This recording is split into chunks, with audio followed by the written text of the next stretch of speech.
কারো চাকরি খাওয়ার অধিকার আমার নেই, কাউকে বেকার করে দেওয়ার অধিকার আমার নেই। আমার অধিকার হচ্ছে আমার স্বচ্ছতাও মেনটেন করতে হবে, তাদের লাইভলিহুডও দেখতে হবে। লক্ষ লক্ষ মানুষ কিন্তু হকারি করে খায় এবং প্রত্যেকটা মিউনিসিপ্যালিটি একই সিস্টেমে চলবে।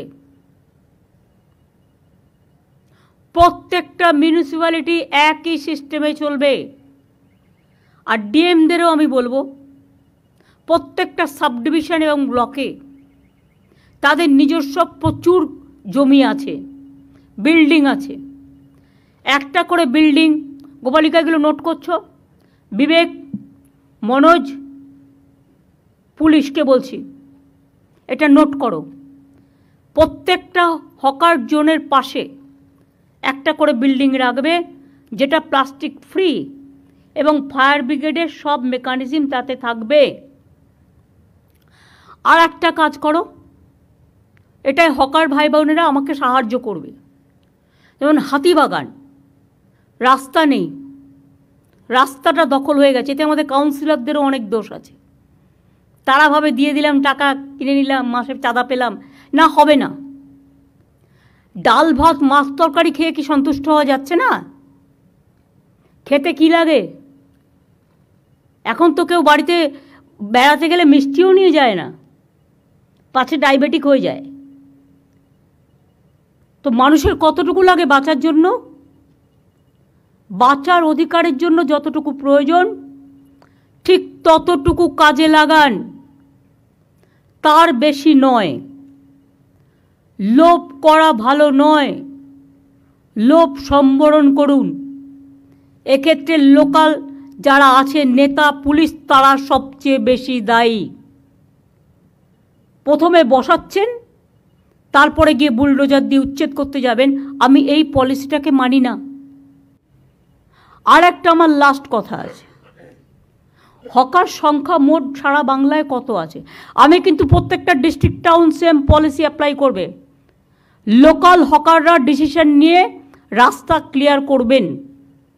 আমি 1 মাস আপনাদের টাইম দিলাম, আমরা কেউ ভাঙতে যাব না, উচ্ছেদ করতে যাব না। লোকালি কথা বলে নিজেদের মধ্যে ঠিক করবেন।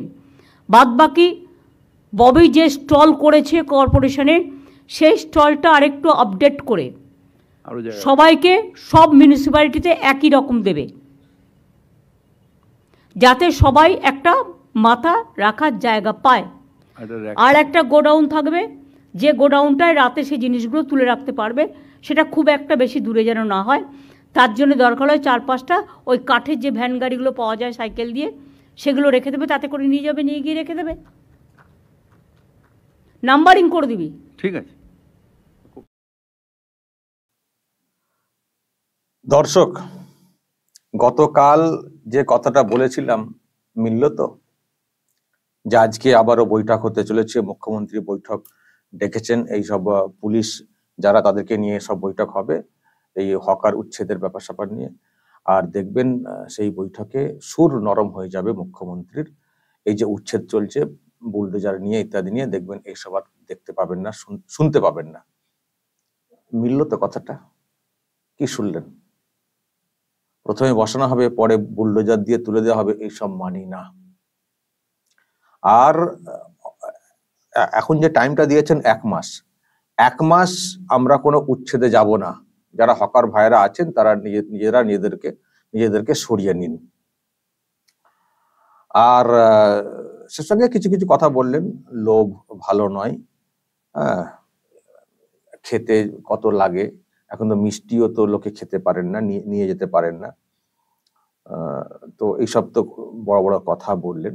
সত্যি আমাদেরও প্রশ্ন জাগে যে মানুষের সংসার চলতে কত টাকা পয়সা লাগে, কিন্তু তা সত্ত্বেও অন্যদের কথা ছেড়ে দিন, ওনার ভাইপোরা বা অন্যরা যে কেন এত টাকার পেছনে ছোটেন, এত প্লট, মানে এত প্লট কেন করেন জানি না।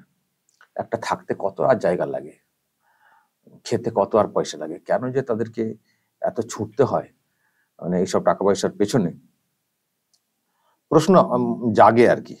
যে সত্যি শুধুমাত্র কি পেটের জন্য, না অতিরিক্ত লোভের কারণে? তো যাই হোক, মোদ্দা কথা যেটা হলো, এই যে হকার উচ্ছেদ যেটা চলছিল সেটা বন্ধ। আর বাকি যেসব কথাগুলো শুনছিলেন এইসব গল্প। কি বললেন না যে এই যেখানে হকাররা বসবেন তার পাশে একটা কি বিল্ডিং হবে, সেখানে সব মালপত্র রাখবেন হকাররা, এবং মালপত্র নিয়ে যাওয়ার জন্য কাঠের গাড়ি বানিয়ে দেওয়া হবে, এইসব সব গল্প, মানে পুরো বিষয়টাই গল্প হয়ে গেল। এখন 1 মাসের সময় নিয়েছেন, উনি বলেছেন যে 1 মাসের মধ্যে আমাদের সব সার্ভে টার্ভে আরো সব হবে। ওই 1 মাসের সময় নিয়েছেন, ওই 1 মাস আর শেষ হবে না, পুরো গল্প। হকার উচ্ছেদ হবে না, বিকল্প জায়গা হবে না, বিকল্প কর্মসংস্থান হবে না, পুরোটাই গল্প হয়ে গেল। এই কদিন ওই যাদের গেল তাদের গেল। এই কদিনে দুদিনে যা হলো না, বুলডোজার নিয়ে ভাঙচুর ভেঙে গুঁড়িয়ে দেওয়া, ওই যাদের গেল তাদের গেল। উনি বলেছেন তাদেরকে খোঁজ খবর নিয়ে সাহায্য করা হবে বলেছেন একটি জায়গাতে। আসলে বুঝতে পেরেছেন যে মানুষের মনের মধ্যে একটা বিরাট ক্ষোভ তৈরি হয়েছে, এবং ক্ষোভ হওয়া মানেই ভোট বাক্সে প্রভাব ফেলতে পারে সেটাও ভাবেন। তো সেই জন্য বলেছেন যে আমরা সাহায্য করব, এরকম বলেছেন। করোনার সময় সাহায্য করেছি সেসব উল্লেখ করেছেন। ওই আর কি, ওই হলো যাদের গেল তাদের গেল, কারণ উনি বলেছেন নতুন করে বসতে দেওয়া যাবে না। তো ব্যাস, পুরোটাই গল্প হয়ে গেল। আর এই রাজাবাজার, ধর্মতলা বা এইসব জায়গায় টাচ করতেও পারবেন না, এই হচ্ছে ব্যাপার। মানে কদিন ধরে শুধু ওই ছিল, তাও আবার কি লেকচার কম নেই। যে এরকম চলবে না, কেন এরকম চলবে, মানে প্রসেসে নরম, মানে যে সব উড়িয়ে দাও, গুড়িয়ে দাও, সরিয়ে দাও, যেটা চলছিল সেই প্রসেস এখন আর নেই, নরম। কিন্তু গলার আওয়াজটা রাখছেন, এসব মানি না, এসব করবো, সেই করবো, দুর্নীতি করলে ধরে ফেলবো, পুলিশও কোনো দুর্নীতি করলে ধরে ফেলবো, বড় বড় লেকচার। কিন্তু আলটিমেটলি যে সাফাই অভিযান যেটা চালানো শুরু করা হয়েছিল সেটা একেবারে স্তব্ধ হয়ে গেল, বন্ধ হয়ে গেল, আর কিছু হবে না। জানি না আজকেও তারপরেও কোথাও হচ্ছে কিনা, কিন্তু উনি বলেছেন যে আমরা হকার উচ্ছেদের মানে পক্ষে নই, কারো কাজ চলে যাক তার পক্ষে নই। আমি কালকে বলেছিলাম যে এইসব কথাগুলোই দেখবেন আগামীকাল বলবেন, কারণ উনিও বুঝে গেছেন যে মানুষের মধ্যে একটা বিরাট রিয়াকশন তৈরি হয়ে গেছে, তো উনি বলবেন। তো তাই কিন্তু কথাগুলো বলেছেন। বাকি যে কথাগুলো বলেছেন, এই করতে হবে, হ্যান কারেঙ্গা ত্যান কারেঙ্গা, ওগুলো সব হচ্ছে গল্প। আরে কোথায় জায়গা পাবেন বলুন তো, যে হকার যেখানে যারা বসছেন তার পাশে বড় বিল্ডিং করে ফেলবেন? কোথায় জায়গা পাবেন? সে বিল্ডিং করার জন্য সব জায়গায় কি সরকারি জায়গা কি ফাঁকা পড়ে আছে নাকি, যে বিল্ডিং বানিয়ে দেবেন, সেখান থেকে গাড়ি করে দেবেন, গাড়ি করে মানুষ নিয়ে আসবেন, নিয়ে যাবেন? বাপরে বাপ, বিরাট পরিকল্পনা। সব হয়ে যাবে 1 মাসের মধ্যে, সব হয়ে যাবে তো? বা আমি জানি না কত মাসের কি টার্গেট রাখা হয়েছে। এগুলো সম্ভব? এগুলো করতে পারবে তার সরকার? বিল্ডিং বানিয়ে ফেলবে, গোডাউন বানিয়ে ফেলবে, সেখানে মালপত্র রাখার ব্যবস্থা করবে, মালপত্র নিয়ে আসার ব্যবস্থা করবে, সকালে নিয়ে আসবেন, ব্যবসা করে আবার গোডাউনে সন্ধ্যাবেলা ঢুকিয়ে দিয়ে যাবেন। ওরে বাপ রে বাপ, বিরাট।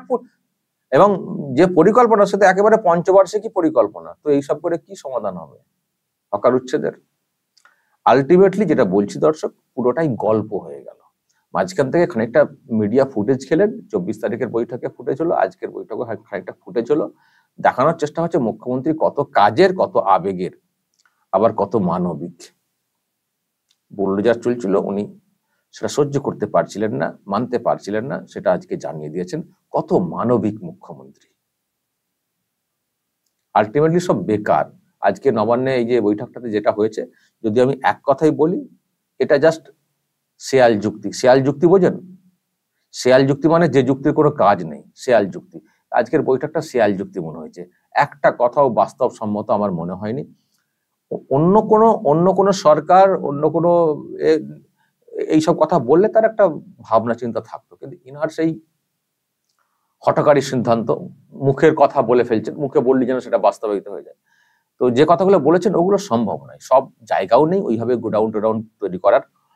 আর গোডাউন তৈরি করা ছেলে খেলা কথা নাকি? ছেলে খেলা কথা নাকি এগুলো? তো আলটিমেটলি কিচ্ছু হবে না। ওই আবার বলছি, আমি যেটা বলে আসছি, মাঝখান থেকে কিছু লোকের কিছু সুবিধা হয়ে গেল। ওই যতই উনি বলুন নেতা পুলিশের বিরুদ্ধে ব্যবস্থা নেব, নেতা পুলিশদের তোলার অ্যামাউন্টটা বেড়ে গেল, কারণ তারা এবার ভয় দেখাতে পারবেন। দিদি বলেছেন তুলে দেবো, মাল বেশি দাও, এটা বেড়ে গেল। এর বাইরে কিচ্ছু হলো না। আর আমি শেষে যেটা বলতে চাই, আমরাও চাই যে রাস্তাঘাট পরিষ্কার পরিচ্ছন্ন হোক, ফুটপাত দখল মুক্ত হোক, এটা আমরাও চাই, কিন্তু প্রপার সিস্টেমে, আগে পেট তারপরে পথ। যারা হকারি করেন রাস্তাতে, তারা শখে করেন না, তারা কেউ শখে করেন না, যারা করেন তাদের বেশিরভাগ লোকেরই ওই রোজ আনি রোজ খাই অবস্থা, ফলে এটা তুলে দেওয়ার প্রসেস না। কিন্তু কেন এই পর্যায়ে চলে যাচ্ছে, কেন আস্তে আস্তে সব দখল হয়ে যাচ্ছে, সেটা অবশ্যই দেখার দায়িত্ব ছিল সরকারের, এবং সেটা অনেক আগে থেকে দেখার দায়িত্ব ছিল, অনেক আগে থেকে দেখার দায়িত্ব ছিল। যখন তোমরা সেটা দেখোনি, তখন যখন আনতে চাইছো যে একটা নিয়ন্ত্রণে আসুক, সবটা প্রসেসে করো, নোটিশ দিয়ে করো। আজকে বলছেন 1 মাস সময় দিলাম, তো তাহলে কেন বুলডোজার নিয়ে কেন ভাঙতে পাঠিয়ে দিয়েছিলেন 24 তারিখের পর থেকে? কেন সেদিন আপনাদের মনে হয়নি যে না, এইভাবে হকার উচ্ছেদ করা যায় না? আজকে মনে হয়ে গেল, আবার আজকে বৈঠকে বলছেন, আর সেদিন বুলডোজার নিয়ে সব ভাঙতে পাঠিয়ে দিলেন, এখন বলছেন আমি মানি না। তো বুলডোজার চলছিল, যেখানে যেখানে সব বুলডোজার চলছিল সেসব নিয়ে তো খবর টবর তো হয়েছে বিভিন্ন মিডিয়াতে, কই আপনি তো বারণ করেননি? প্রথম দিনে বুলডোজার, তারপরে বুলডোজার, আজকেও দেখছি বুলডোজার, কই আপনি তো বারণ করেননি? এখন মিডিয়ার সামনে সিন ক্রিয়েট করছেন, আমি বুলডোজার মানি না। আসলে সবটাই ওনার নিজস্ব স্বার্থে উনি করে থাকেন। নিজস্ব স্বার্থ বলতে কি, পলিটিক্যাল স্বার্থ, এসব করে থাকেন, এবং কখনো কখনো কিছু ভেবে করে থাকেন, পরে দেখা যায় সেগুলো সব ভুল ভাবনা, সে ঘেঁটে ঘ পরিস্থিতি, তখন আবার মানে ফিরে আসতে হয়। তো দেখছি যে সেই সুর সব নরম হয়ে গেছে, এখন আর উচ্ছেদে নেই, বলেছেন যে 1 মাস আমি এসব করবো না। আর আমি আপনাদেরকে ওই যেখানে বলছিলেন যে নোট নিন, নোট করে রাখুন, আমি আপনাদেরকে নোট করে রাখতে বলছি। এই যে 1 মাস বলেছেন, এই 1 মাসটা যে কতদিনে শেষ হবে সেটাও বলা যাবে না। 1 মাস মানে আজ কত তারিখ? 27। তো ভাবছেন যে 27শে জুলাইয়ের পর থেকে আবার অভিযান চলবে, যে যারা না সরে যাবেন, এই 1 মাস আর শেষ হবে না, মিলিয়ে নেবেন কথাটা। দর্শক বলবেন যা বলার কমেন্ট বক্সে, নজর রাখবেন আরামবাগ টিভি।